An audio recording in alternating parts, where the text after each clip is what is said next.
fresh mozzarella.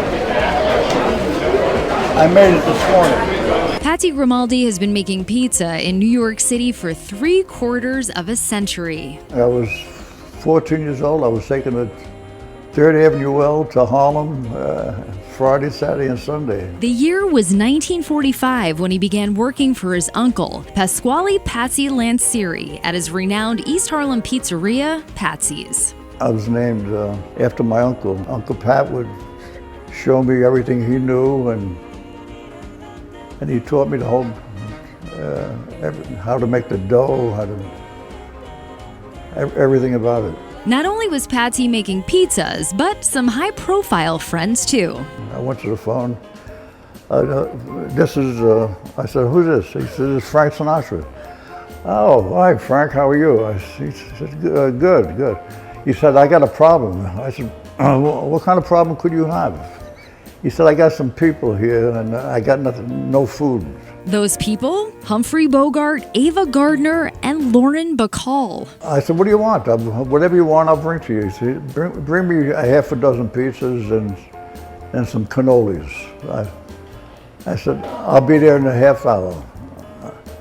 I made the pizzas, the cannolis, and I went up to his suite. That was another highlight of my life.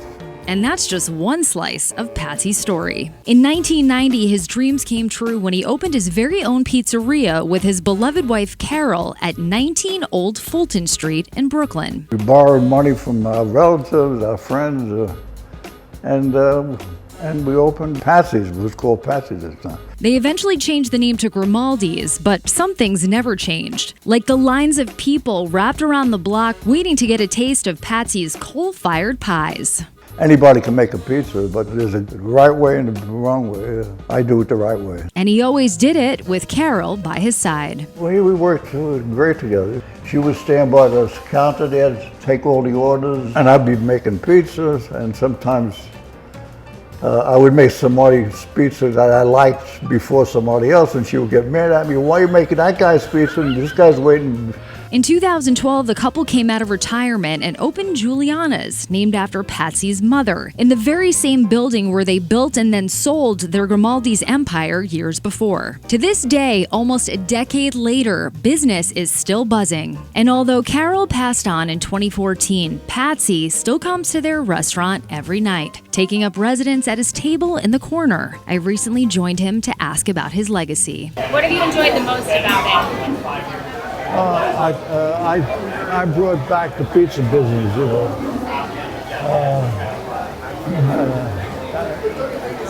I think I brought it back. Before I started, there was no pizzeria there. Very few. Well-deserved bragging rights by a man whose pizza has not only been beloved by New Yorkers, but also celebrated by people all over the world. And today, on your 90th birthday, we celebrate you, Patsy Grimaldi, and the pizza legacy you built out there under the Brooklyn Bridge.